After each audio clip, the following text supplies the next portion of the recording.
Okay, guys, so today we're going to talk about a topic that is called retargeting. Also, sometimes it's called remarketing. Retargeting and remarketing is extremely important thing in digital marketing. Uh, Majority people who feel they're doing retargeting doing it wrong, and other people even don't know what is that and don't do it at all. However, this is the uh, basically this pipeline that helps you to convert your cold lead into sales.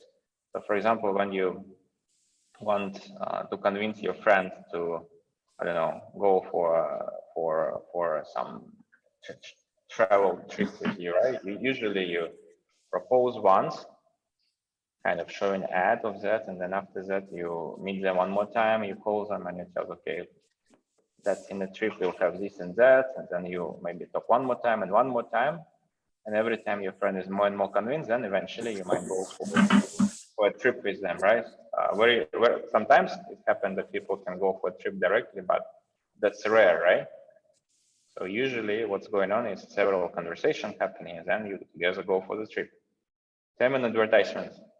Sometimes we get leads who just purchase immediately, but that's a rare case. Most people need time to make decision, and this time is usually different, and therefore we need to consider these things very well. And retargeting is an instrument in digital marketing that helps this conversation be not broken after you show the ad first time, but rather being prolonged, become much more personal, and then eventually bring you the conversion that you're looking for, right?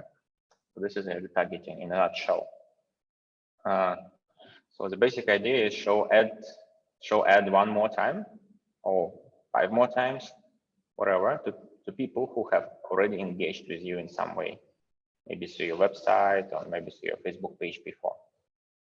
And the way how it would look like if, let's say we have some guy, some potential customer, you can see the smiley face in the bottom. So this guy, for example, sees the ad from Renault UK. And this ad trying to sell them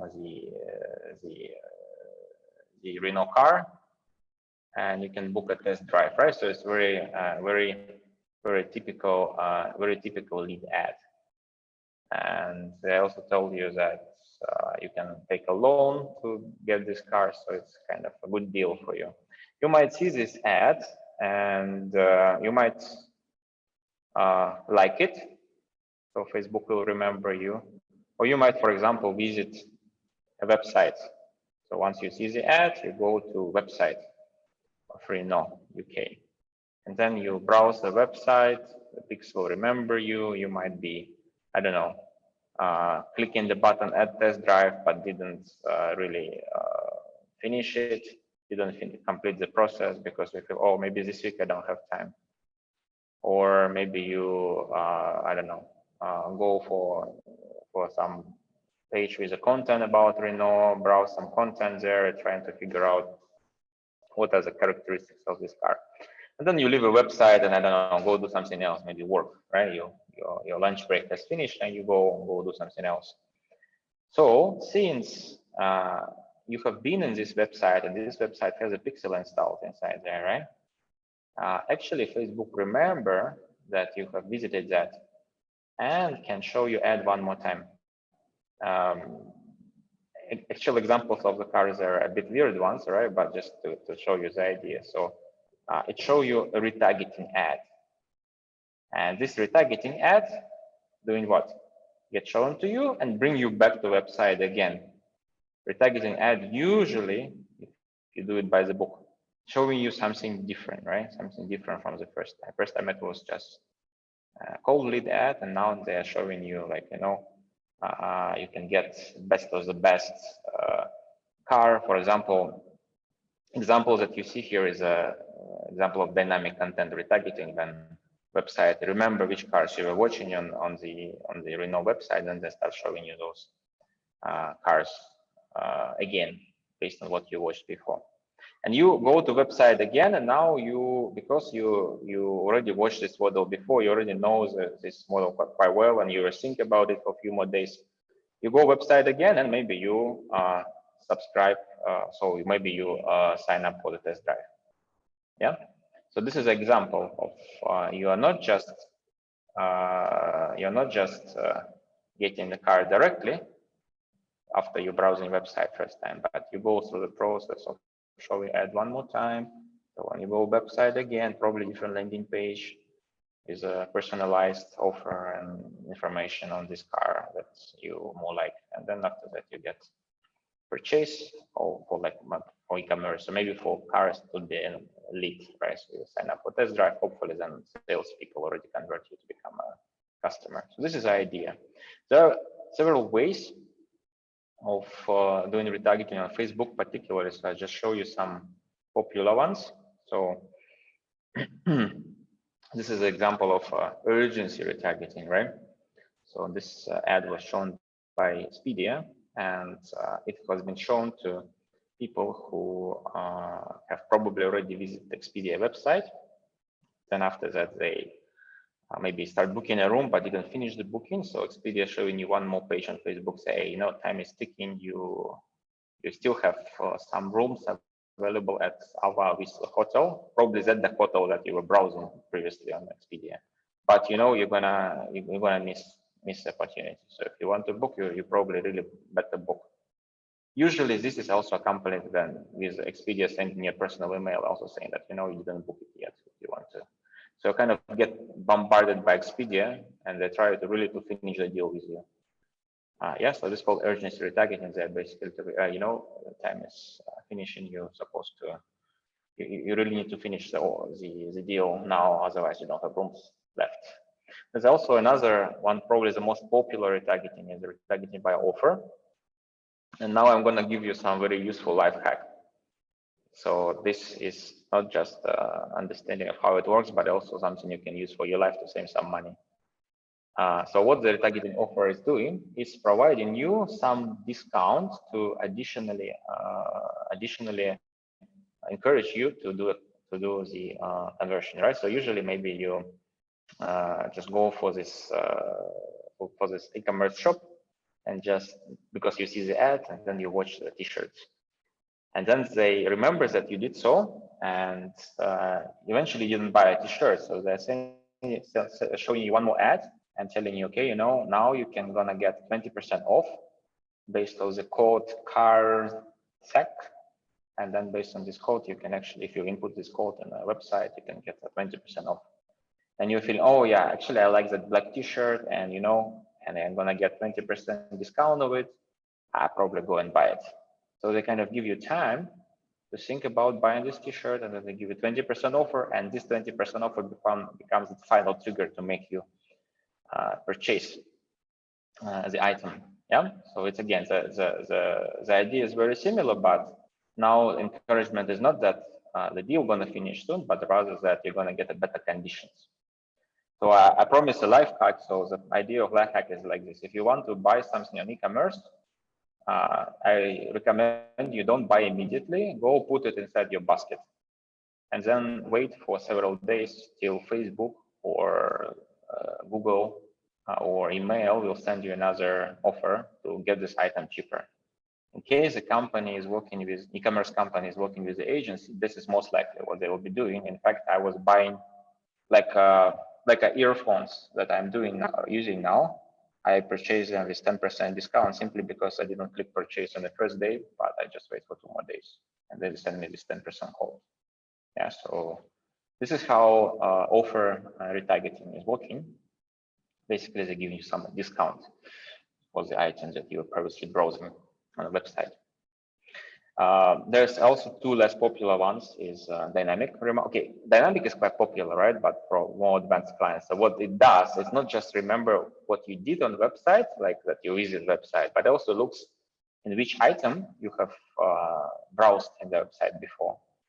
And then they will be reminding you about exactly that item. And probably if they do it smart, they will be also showing you some more advanced content about that item, maybe more information, maybe get some offer. So this is a more smart ad because it leverages on Facebook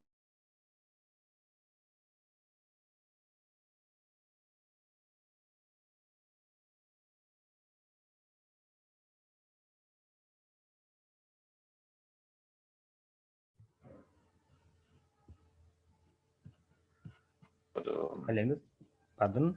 Yeah. To do you better thing, right? Can you hear me well? I have seen the notifications and the internet may be not stable. Okay, yeah, let me know if you can hear me well, so I can repeat. And then the last thing is the chatbot retargeting. So this one is something similar, but it attempts to make a conversation and get a little bit more personalized. So you might see the ad first time, let's say loan ad, right? You might see it first time in the web on the Facebook. You maybe start up doing application, you didn't finish it. So maybe you didn't finish it because you don't know how to input some information or you have a questions. Then you might see another ad on Facebook from the same brand that will be saying that, you know, why don't you talk to our customer success officer? And that customer success officer will be another robot answering most of the common questions. And then in case you notice that it's a robot, they might quickly switch you to real person. So that's how it works. In fact, 67% of consumers worldwide use the chatbot for the customer support. Even didn't know about that. This, I think, 2019 data, and 2020 probably was even more with the COVID pandemic. So, and there are many other options. And also there is cross-channel retargeting when you, let's say, generate a lead from Google and then you see the ad on Facebook, because both these platforms remember you. There is also multi-stage retargeting when people don't try to convert you when you see the website second time, but maybe they educate you more and then they retarget you one more time with something else and then with something else. And then eventually you are so much hot lead already for them. So you are just ready to bring your money to buy the item, right?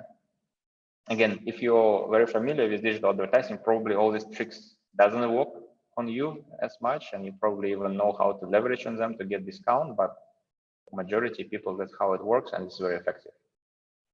And again, majority of brands either don't use it at all or use it, but what they do, they show the same content every time, and this is a really big mistake because it just annoys people. Retargeting is not to remind. Retargeting is to move you from a higher sales funnel to a lower sales funnel, to convince you. If your friend will keep calling you and say, hey, you go for triple me or not? Oh, you go for triple with me or not? Oh, yeah, this guy is so annoying. They'll tell you, no, I don't have time. But if this guy will come to you every time with new pictures of the place you're gonna trip, new activities you're gonna do, and all these things, then he has a chance to convince you. And that's exactly the difference between annoying retargeting and wrong retargeting, and something that really works for sales and marketing. So on Facebook, retargeting can be done based on the data from website, based on the data from app, based on the data from even Facebook page. So for example, you can have people who engage with your page after engagement ad, and after that you retarget these people who have visited your Facebook page and trying to lead them already to Facebook, to your website, right? This is also possible. In this case, you can have even retargeting between departments of same organization. For example, you might have a telco provider. They show some completely not sales ad to people showing, we have a new more friendly customer support service. You see this ad, you like it.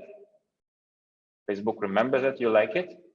Next time they will be coming back to you and showing you new telco subscription plan already, and telling them, this plan is equipped with this new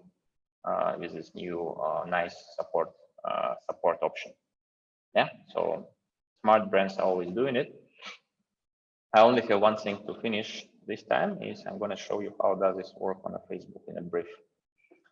So this is our Facebook, and we have an account for some brand. We have a campaigns, right? We have, in fact, two retargeting campaigns set up at the same time. I'm not going to modify it, but I'm going to go into editing mode and just to show you what's happening. So retargeting on Facebook get accomplished on ad set level. Yeah. So in fact, retargeting audiences are just pretty much the same audiences that we set up through interest. But when we set up them through the interest, we are telling Facebook what kind of interests people should have. While when we are setting up retargeting audience, we are telling Facebook, give me all people that did, let's say, add to cart action on my website, or let's say who liked my page, or let's say who interacted with my app. So you are much more direct in specifying which type of people you want to target with your ad. So there is if you go to the edit of the ad set, you can see that inside the targeting field, you can include the so-called custom audiences, right? Custom audiences. And you can create a new custom audience. You click create new and you say custom audience. Then inside here, you can see based on what type of data, you can actually create this custom audience. You can create it based on websites, based on some app activity, in case your app is connected to Facebook. Based on customer list, what is this? It's when, let's say, somebody, let's say your business partner give their customers list to you because you want to upsell to their clients, show ads, or whatever way you might obtain this customer list, basically the emails, their names, and you can upload this list into Facebook. Facebook will map it into their existing user database and you'll be able to use for retargeting. Why it's retargeting? Because these guys already were targeted by somebody because you have this list, right? And you even have something called offline activity. This is quite a magic thing. So basically, these people who have interacted with your brand in store and this is, I believe, when you only have integration with the point of sale system like SAP or something, then you can retarget those people in online. So let's say you go to a physical store, you use your, let's say, membership card to do a purchase, and then the system sends information to Facebook in real time, and Facebook retarget you with additional deals that you can buy online today.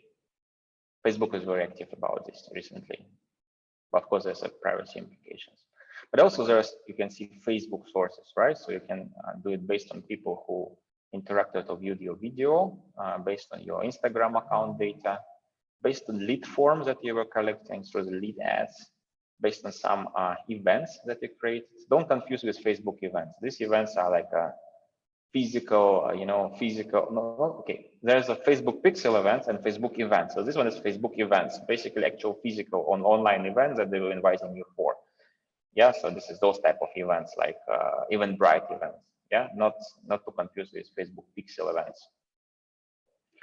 And some instant experience, which is there's such thing called instant experience on Facebook, is basically a way to visualize your ads so that people who interact with that you can retarget them.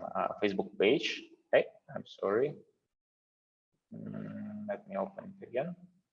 Those people who interact with your Facebook page, people who did some shopping online, where you can also retarget them on the shopping catalogs. So this shopping, if I'm not wrong, this is the type of retargeting when you can retarget people based on the sales catalog and show them the exact model of the car that they have previously browsed. But yeah, probably this one, but maybe I'm wrong.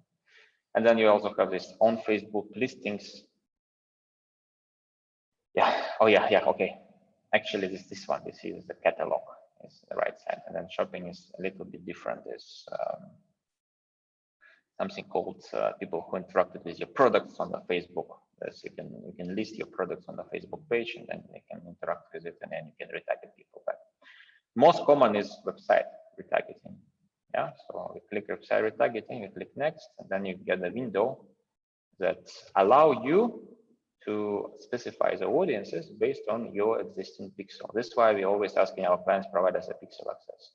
Because you want to be able to create this kind of audiences. You see there's a wave maker, some, I don't know what brand's pixel, has ID inside there, yeah, and you can choose events at which people have accomplished on the website or triggered on the website, and then you can build your retargeting audience based on these events. So these events are Facebook pixel events, right? Don't confuse with that one, but physical events, right? So the pixel events, and you can choose many of them, right? So we can say all visitors of website, pretty much, regardless what they do, you can choose them. or people who visit specific pages of website. That's also possible. For example, you're only interested in those people who visited technical specifications of the cars, because your retargeting ad gonna retarget those people who are a little bit more technical. They're gonna give them more information about the car, about suspension, about the the horsepowers and all these kind of things, right? So maybe you want to have this specialized content for this ad. That's why you make people who visit specific page of specs of the car. Or maybe visitors by time of the spend, right? So maybe you don't want to show to all visitors or those people who accidentally click, but only to those people who spend significant time on websites that's showing their real interest, right? You can also choose that. Of course, the first audience, all website visitors, will be much larger than those who visited, let's say, at least 1 minute. You can also do it based on events. So it can be page view event. Basically, this is triggered for pretty much everybody, and I believe the audience will be as big as all website visitors. View content, you might trigger this event when you are seeing the content of a particular page. Remember, right? We defined, the developer defined what each of these events mean, right? And from previous lectures, you remember that it's up to us to define which of them mean and when each of them will be triggered. So, for example, add to cart get triggered when people add to cart, but maybe for automobile brands, add to cart will mean go try to book for test drive, because you don't have cars, right? They're selling cars. You don't have cars, don't sell cars through e-commerce. Initiate checkout, right? Initiate checkout again, maybe triggered when people start applying for test drives. Add to cart maybe triggered when they finish the whole application but didn't click submit. And maybe, I don't know, purchase, or maybe lead, much better. Lead will be triggered when you actually get the people to submit to test drive. So how would you be setting up your ad that, for example, let's say we are dealing with automobile brand, how you'll be setting up ad in such a way that people, for example, filled up the test drive form, but who didn't sign up for test drive, right? What we will be doing, we will be saying, okay, so these people are initiate checkout, or add to cart, because this is how we define the test drive during the last 30 days. But also you want to exclude people who, let's say, our leads. So those who actually submitted. What's the point to show ad to person who already signed up for test drive? No point, right? And maybe you also say, but also include those people who, let's say, started filling up, start to initiate and check out, start filling up the form but didn't finish, because they're pretty much similar to those who fill up the form but didn't click submit. Yeah, and after that you give a name to this audience, which will be tried to get test drive, but did not finish. Then you create this audience. I wouldn't be creating it because it's a client's account, but you create this audience, and then this audience can be used to target ads. And you see there's one AI audience that was created. It's also based on some previous activities of people on the website. Now you start this ad. This ad will be still showing to only people who are 25 to 54 inside, to all genders. So pretty much all other settings of your ad get overlaid with this setting. And then content, again, content must be matching your targeting. So if you will be showing a cold lead ads to apply for test drive again, you'll just annoy these people. But since we know the information that these guys already almost applied for test drive, but didn't finish the checkout, maybe you can tell them that, on our website you get a quick test drive sign up chatbot. And this is the link you should click, and then you just quickly sign up and you don't need to fill up any boring forms. Or maybe you can even order a call. People will call you to sign up for test drive. And maybe you can collect few more people who didn't sign up for test drive just because they don't have enough information or don't have time to do it, but they don't mind somebody calls them and arrange it for them. Yeah, that's an example of retargeting ad that can be set through Facebook. And this is pretty much all for today. So let me know what you think and what your questions are. I've Alex, just a question. When we making preparing this kind of retargeting campaign, should we pay attention to the size of audience? How can we measure is the size of audience is effective for us or not effective? How we can make a decision? All this doesn't matter for us. Matter, and based on depending on give me a moment. Actually, I get echo. Echo. Echo.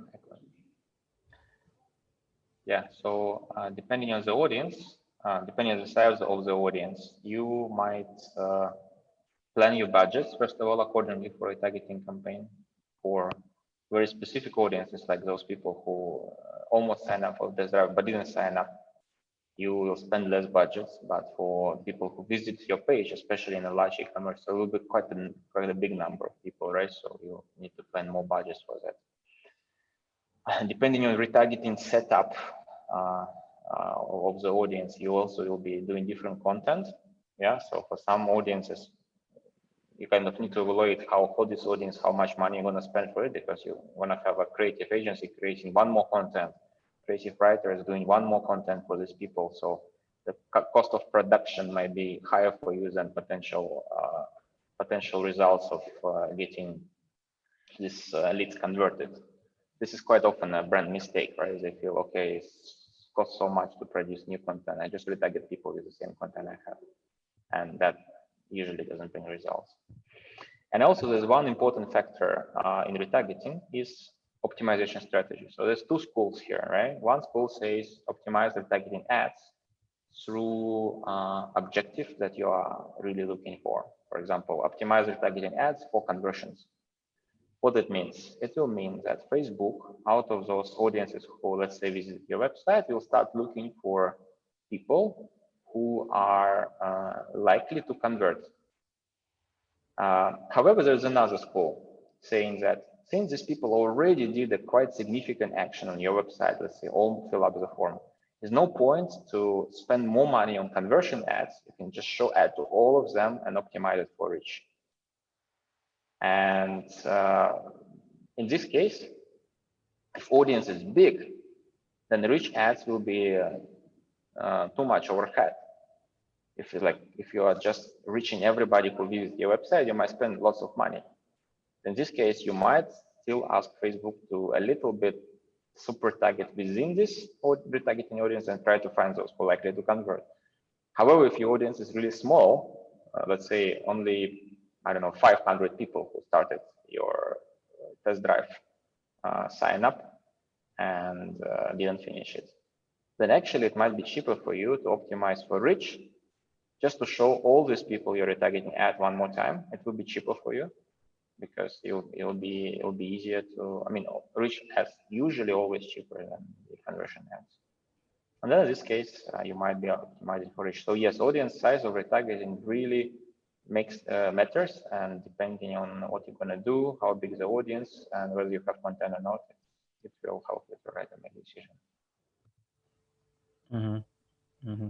And probably, maybe just for me, it will be easier to get through these topics by bright and beautiful cases, successful cases with our cases, or maybe any outside case. I give you two cases. So for example, one case, you want to retarget Peugeot ads, and you want to retarget those people who start filling up the lead form, but haven't filled up the lead form yet. And you want to let them become a test drive leads.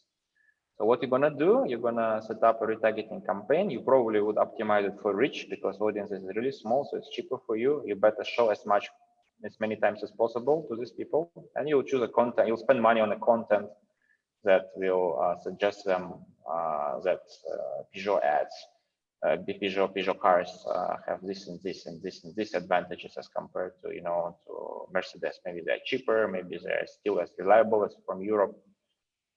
etc. Right, and good design. However, and then that in this case, you'll choose rich optimization. You will spend money on content, and then you'll be bombarding these people, making sure that they eventually sign up for your test drive. At the same time, you might have, let's say, Puma, a large e-commerce, lots of people visiting a website. Maybe Lenta, lots of people visiting a website. Maybe hundreds of thousands, millions of people visiting websites. And in this case, your goal is to try to reconvince these people to become, let's say, Puma customers on e-commerce. And since your audience is so big, 300,000 per week, right? You probably don't want to reach them all because you don't know why they come to the website, how much time they spend inside. So you maybe start only picking up those people first who spend on a website considerable time, meaning they're really choosing new shoes from Puma. But also at the same time, you might be set up your optimization for conversion so that Facebook machine learning will be trying to pick up those people who are likely to buy from Puma as compared to just somebody who just visits website. Yeah. So this is 2 examples. Is it clearer? Yep, almost clear. I have to learn something for retargeting by Russian language for sure. Sure.